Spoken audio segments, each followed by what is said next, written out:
Welcome to the Commercial Real Estate Podcast powered by First National. We are now midday here at the Land of Development Conference with the Real Estate Forums. Our next guest is Brian Salpeter, Executive Vice President of Development from Cadillac Fairview. Welcome, Brian. Thank you. Great to be here. So we're going to have a conversation today, I think, about tough cycles, how people are adapting, what the market can hold. From a market presence perspective, Cadillac Fairview, of course, very, very large. So this will be an interesting conversation for us as to the scope of your business. But before we get into any of that, we always want to set the table. Who are we talking to? What has influenced their real estate life? Why do we care what you have to say? Well, no, that's the callous way of saying it. But we'd love to hear about your background, how you got into real estate, and then we'll get a bit into the Cadillac Fairview platform. Yeah, that's great. Well, hopefully somebody has something to take away from what we talk about today.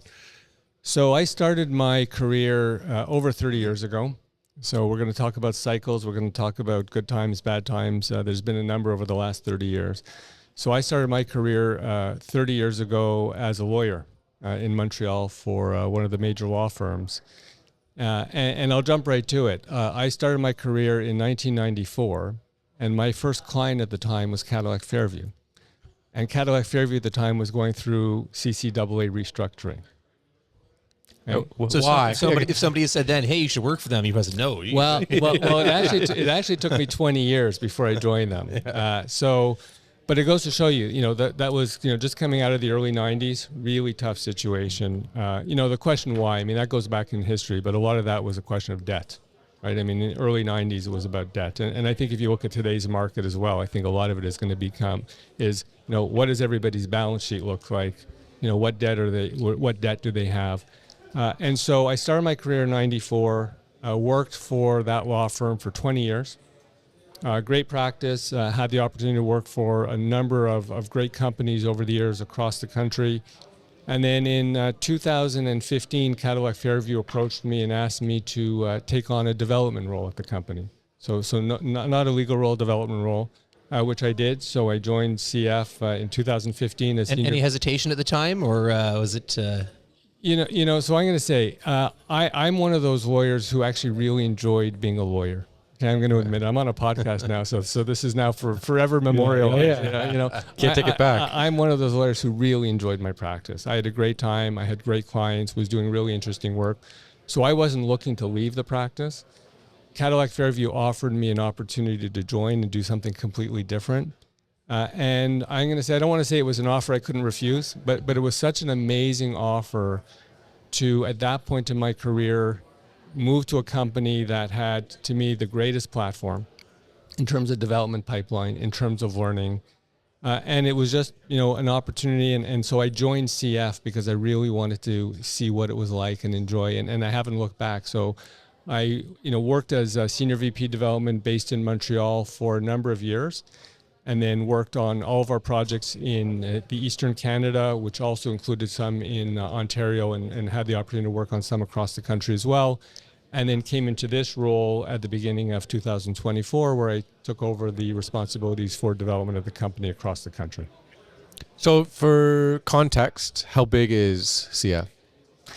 So CF is a full platform owner, operator, developer. We have about $29 billion of assets under management.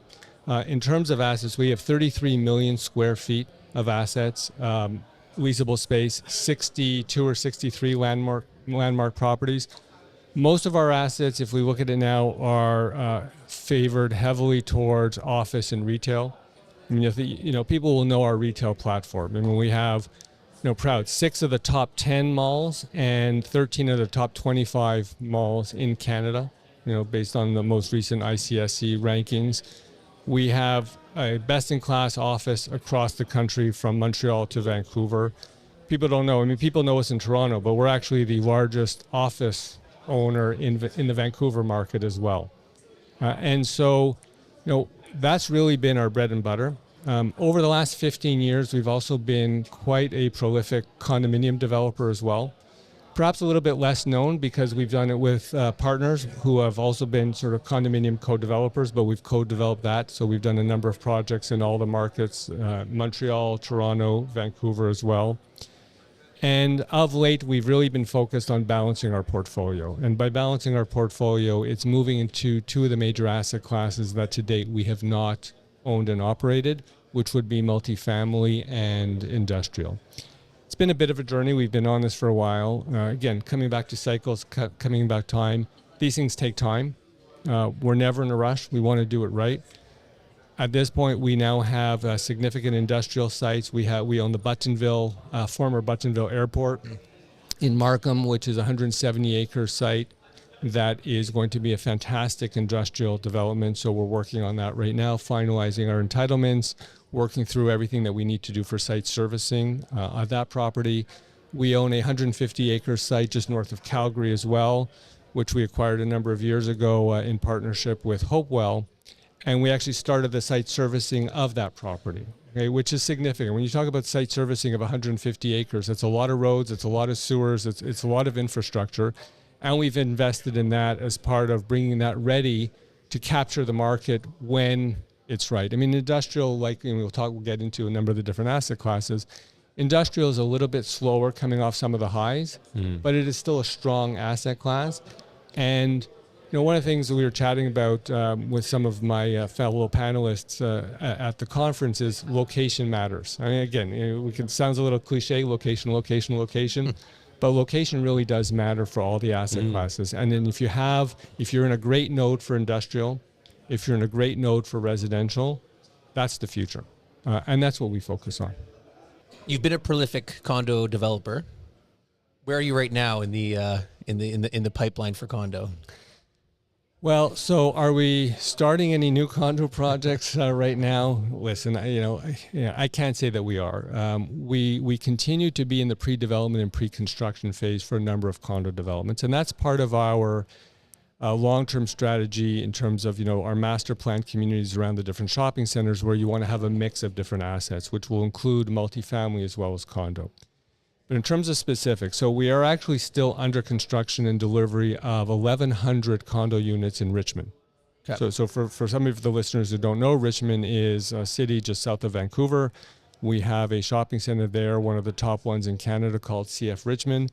And we started years ago a development there for over 1,100 condominium units.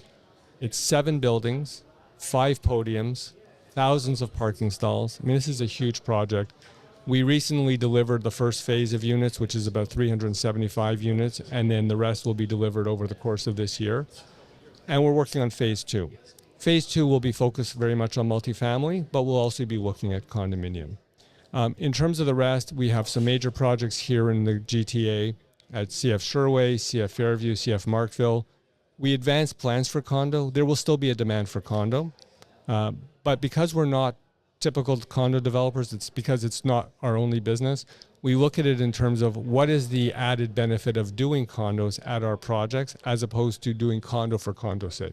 Yeah, I mean, you, Cadillac Fairview, being a condo developer, seems counterintuitive to me, just given the pension fund sort of liability that you have to match against, and that condo developers are, and forgive me, this is not what I mean, but it's sort of a get-rich-quick scheme, right? Like, it's like get in, get out, get the money, get the biggest bang for your buck versus, an apartment, as you've alluded. Cash flow. And yeah, right. And apartments are, as you've alluded to, it's patience. It's you're not in a rush, and it's long term, right? You can have the luxury, in theory, of a 20-year IRR and make that math work, right? Well, so there's a couple things. So even though we are owned by teachers, pension fund, absolutely our mandate is steady, consistent cash flow.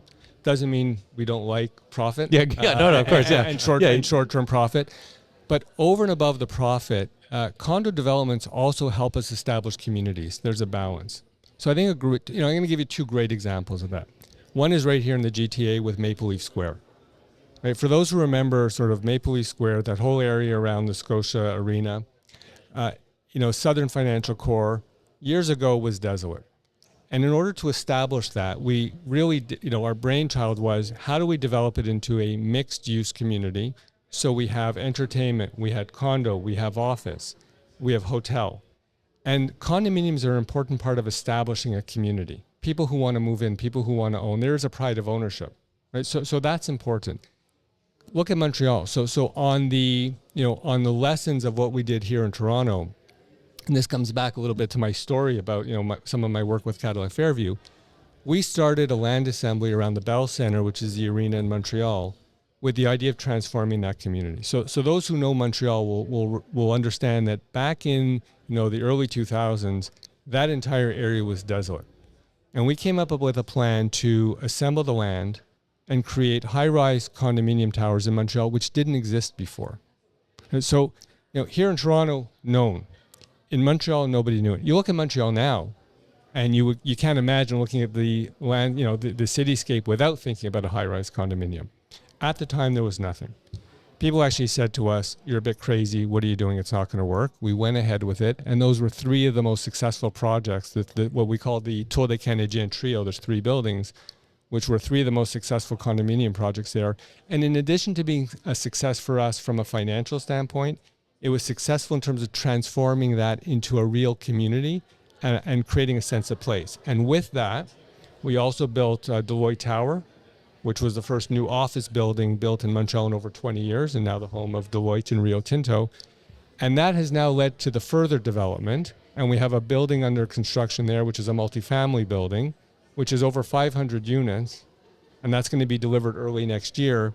So all of that sort of creates that sense of place. So condos are an important part of that community, that sense of place. So for us, it's, I think it's multifaceted in terms of why we do it. Sure, there's a profit element, and I don't want to dismiss that is important, and we like that as well.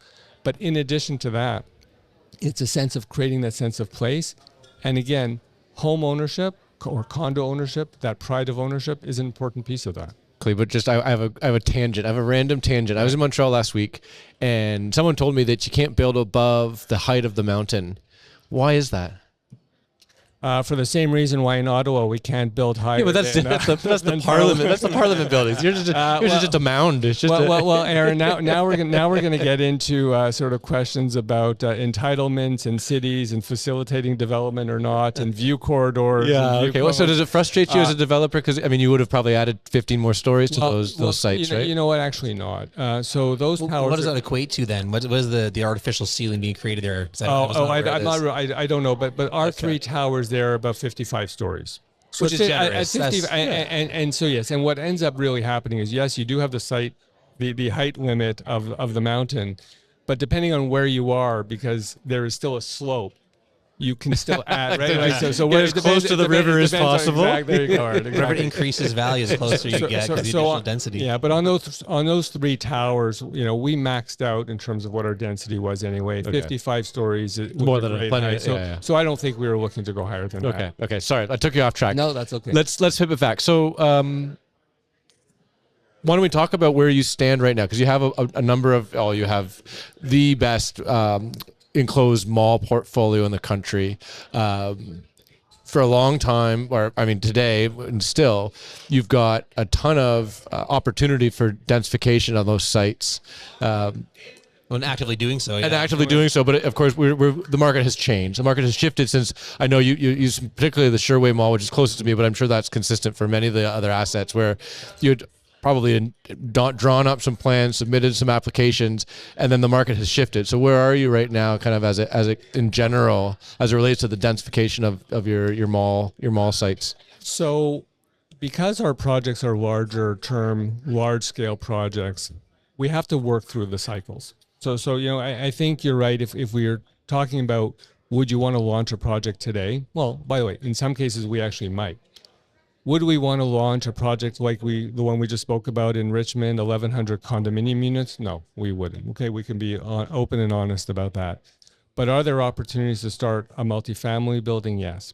So what we do is we continue to work with the cities. We continue to educate them that we can't solve for everything today. These projects are going to take 10, 15, 20 years until they're fully built out. And we can't predict everything today, nor can they. And so we establish a master plan, but then we look at it on a phase-by-phase basis. And what we try to do, and Sherway is a good example. So at Sherway, our plans include multifamily and condo. If we would go back a number of years when the condo market was strong, we would have been looking to launch both a condominium and a multifamily project at the same time. And linkage between the two wouldn't really have been a concern. You could have some shared amenities, although we try to keep the amenities separate between the two buildings, but you could have some shared landscape.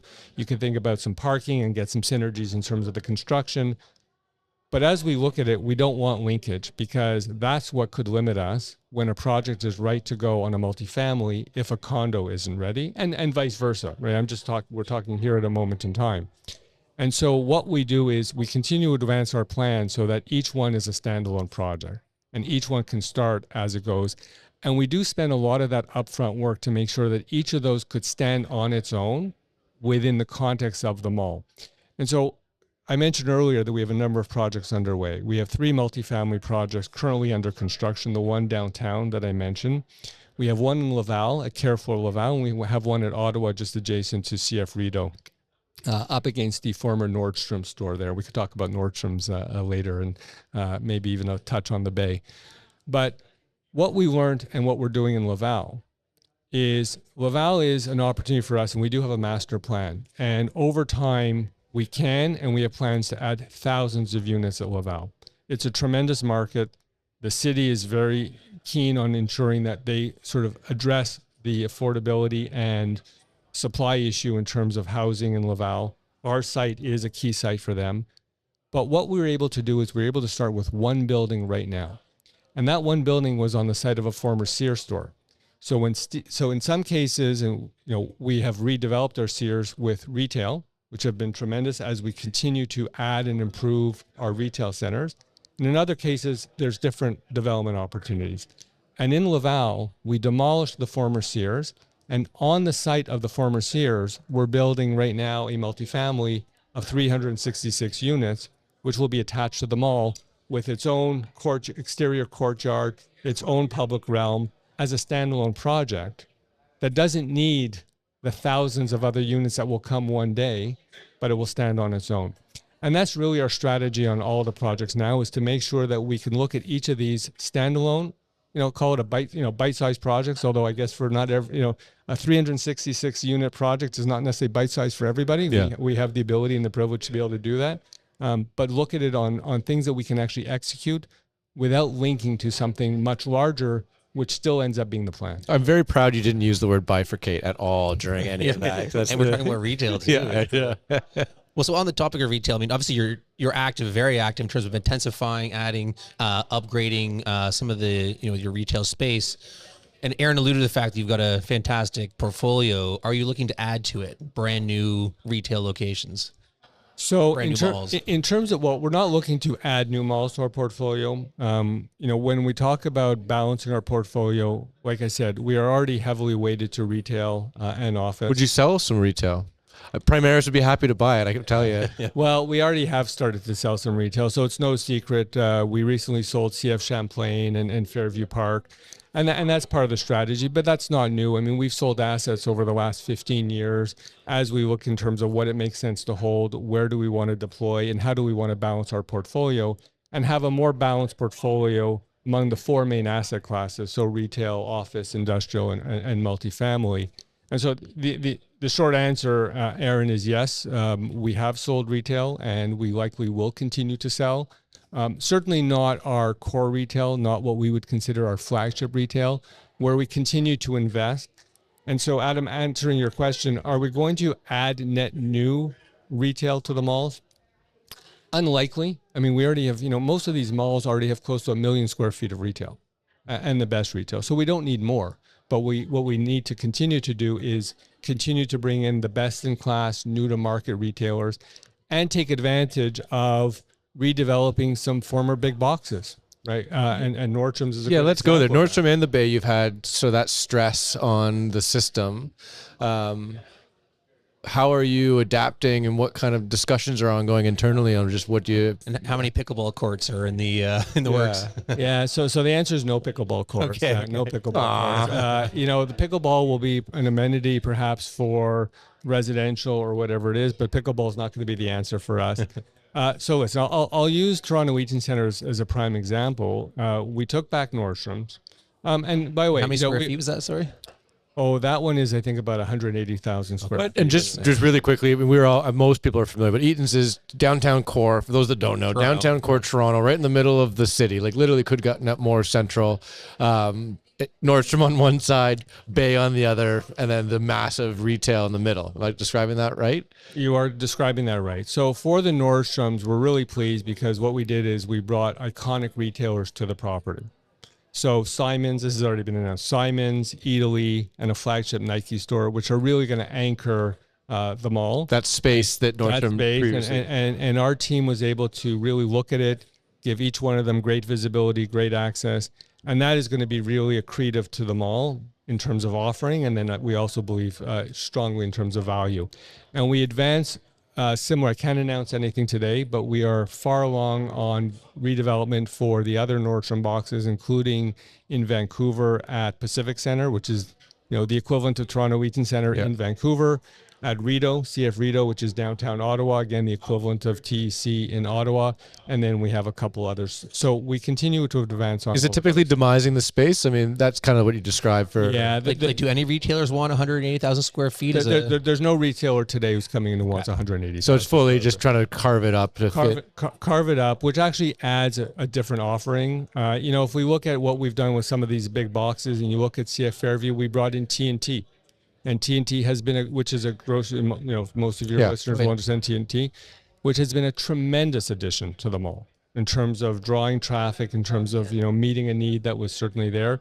So what we're able to do by taking these large format stores is offer quite a bit of different. A good example would be in Montreal, coming, at Fairview Point Claire, one of our malls on the West Island, where we had a Sears.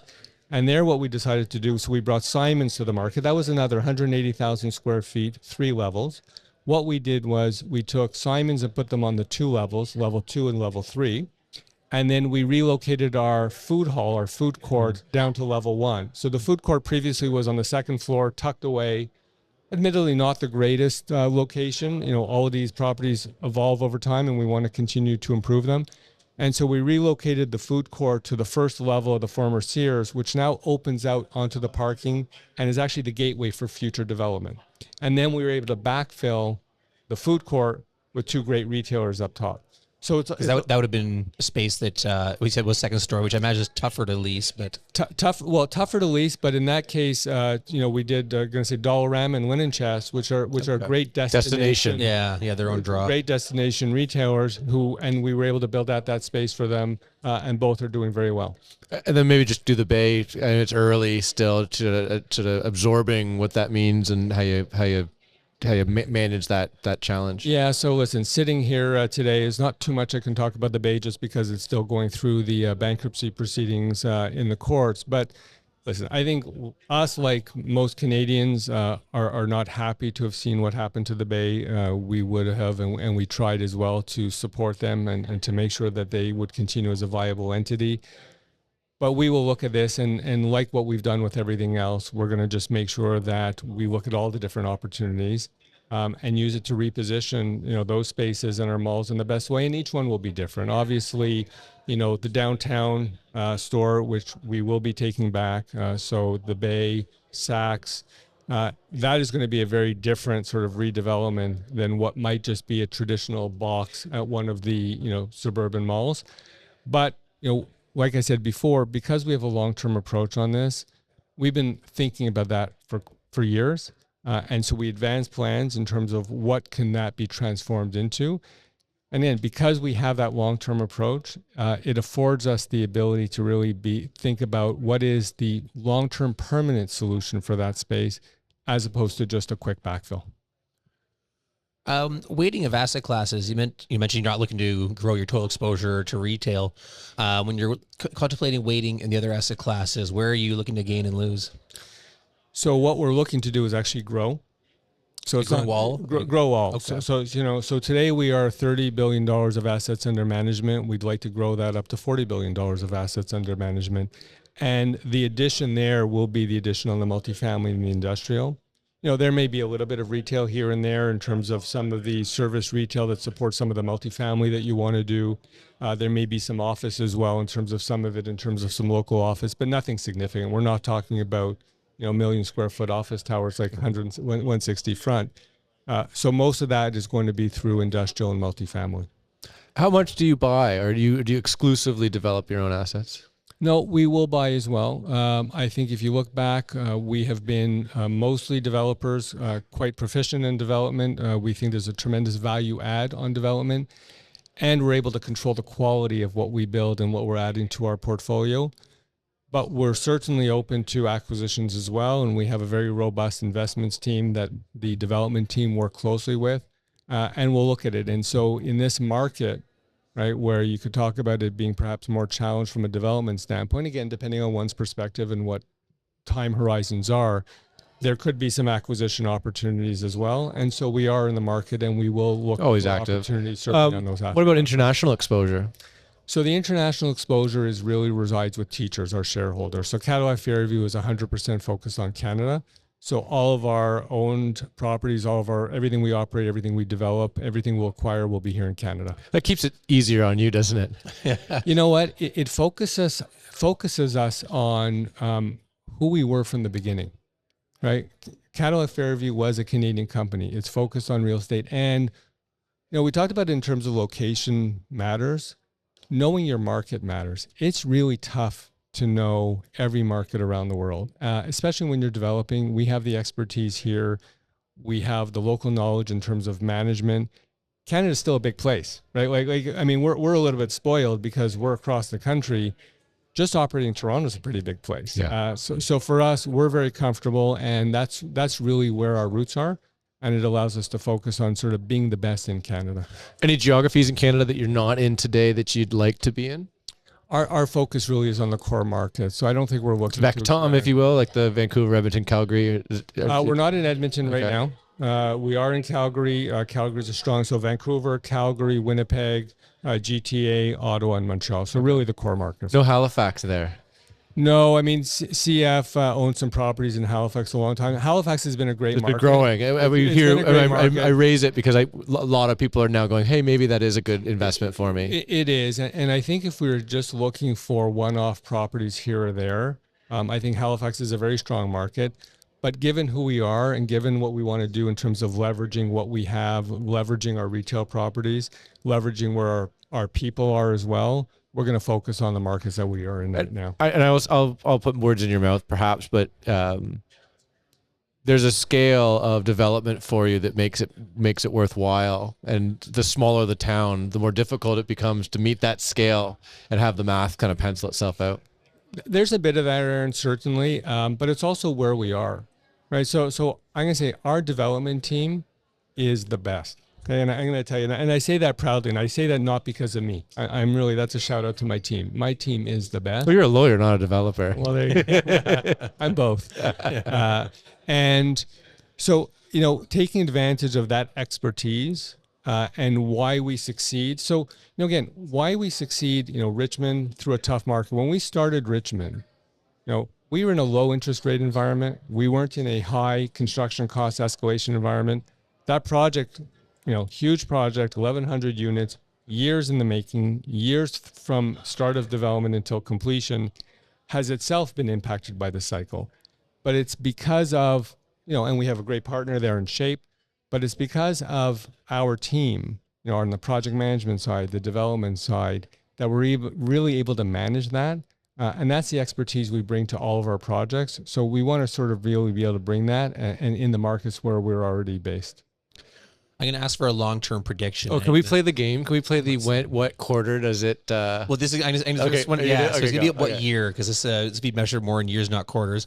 So Aaron and I, back in 2016, 17, in there on this podcast, talked very excitedly about Cadillac Fairview doing a spec build office in downtown Toronto. Fast forward a couple of years, and we're signing a lease in that building, and fast forward again, we're occupying it now. I spend more of my living hours, more waking hours in that building than anybody else. I know it better than my family. Pick a year the next time you could launch a spec build office at that scale here in, we'll say Toronto, just to narrow it down a little bit. Well, listen, that's gonna be an easy question, but I don't want it to be kind of come across as a downer.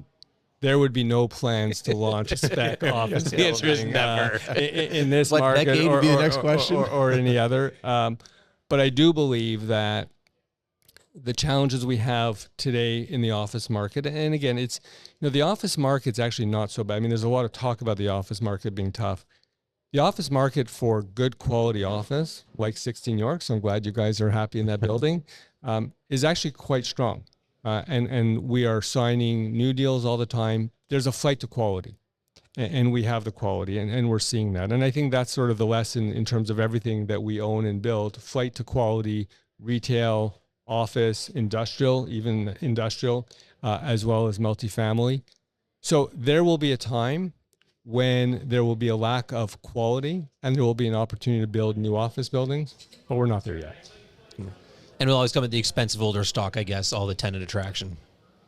It will, and it will certainly come at the expense of older stock where owners have not continued to invest in their properties. So listen, the truth is we have some older stock as well. TD Center is an older building, but it is still a fantastic building and one of the best buildings in the city, and an iconic building, not just because of the architecture, but because of what we've continued to invest. And when we talk about development, that's one of the things when you're talking about a Cadillac Fairview or a company like ours, everybody talks about the investment in new properties. We invest significantly in our existing properties to make sure that they remain to be, the top in the market. Exceptionally well located, right? That's the other part of that equation. Well, there we go. Yes, can't get better. So the question I was thinking about was, when does the cycle pick back up again? But you're so insulated because you're unique. You and maybe two or three other owner occupiers or owner operators of real estate that have the size, the scale, the scope, the location, the girth to kind of manage through the cycle that we're seeing. But perhaps maybe just from your perspective, how do you think we get ourselves out of this? Like we've had a couple of people on in the last couple of weeks where, land is not moving, apartment rents are down, and we're struggling with that cap rate decompression and just valuations. Industrial, the rents are off. I think it's stable. It's okay. Retail is probably the only one where you could have sort of a pretty measured amount of optimism. But it's a downer, right? The environment, our community, our fellow real estate patrons are struggling right now. When do you think it turns to be more of an optimistic energy? It'll be 2026. I mean, it's still going to take some time. I do think it'll be 2026. It might be sort of mid-2026. I think what we're going to see, though, is we have a lot of condominium units that are about to be delivered. So you're going to have a huge amount that has to be absorbed. And then you're going to have a period of time, because there haven't been any significant construction starts, where you're going to have a gap. And so for us, and I don't want to suggest that we are completely insulated. I mean, we are mindful of it, but for us, it's really important to just make sure that we're grounded in terms of what we do. And one of our advantages are that we don't have to start something. So, we're not highly leveraged, so we're not in a rush to start. Our land base is quite low because it's our land. So there's no need to start a project unless that project makes sense. But because of what we have and because of the rest, it allows us to start some projects where perhaps others may not be able to take advantage of what will be a bit of a gap in the market come a few years. But you need to start that now. And that conversation, listen, it's the development community, it's the cities, the cities continuing to look in terms of appreciating that there's an issue and they need to be part of the solution. The province, which we've seen in terms of the province making a lot of, moves to try to help development as well in Ontario, but also in the other provinces. I think Ontario's probably been ahead more than others in terms of trying to facilitate that.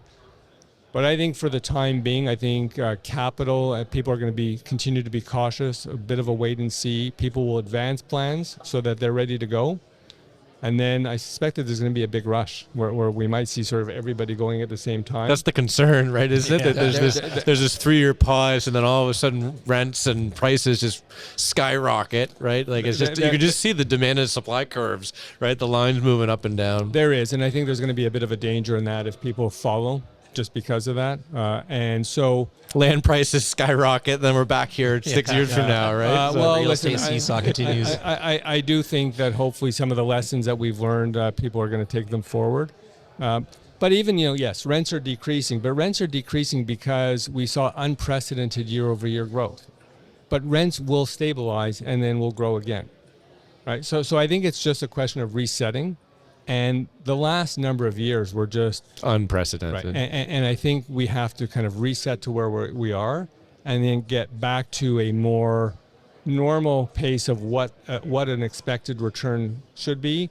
And I think, you were mentioning before, Aaron, in terms of, from condo developers, and depending on what you're looking for, if you're looking for short-term profit, then great, go for that short-term profit, but it's going to require a certain market to do that. If you're building like us, or even if you're a family office and you're building for the future and you're trying to build a portfolio, you're not looking at it in terms of when am I going to get my money out in a couple of years.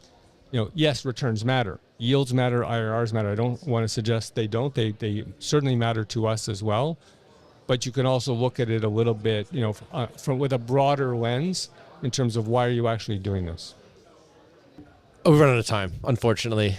Really want to appreciate you taking the time to come on. I know you've got a bit busy schedule and a busy day here. Thanks to First National for powering the podcast. And of course, thanks to Real Estate Forums for hosting us here at the Land and Development Conference. Thanks again. Well, thank you guys. That was a lot of fun.